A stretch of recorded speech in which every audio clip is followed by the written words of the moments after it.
Angrenda shunchaki yugurib, pul yutug'iga ega bo'lishni istaysizmi? Unday bo'lsa videoga like bosib, obuna bo'lishni unutmang. Men esa to'liqroq ma'lumot beraman.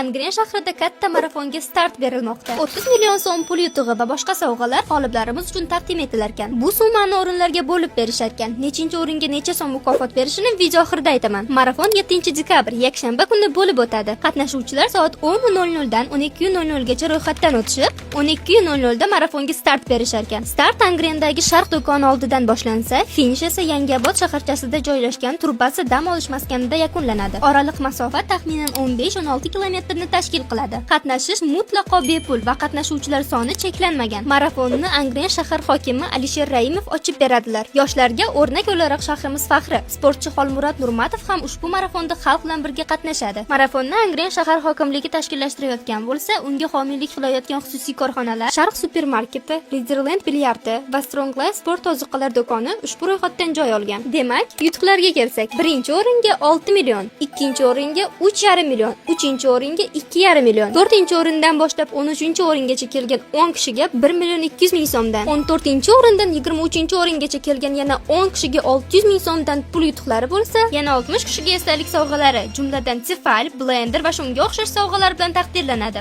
Angrenda bunaqasi bo'lmagan. Bu videoni yugurishni yoqtiradigan yaqiningizga jo'natib qo'ying.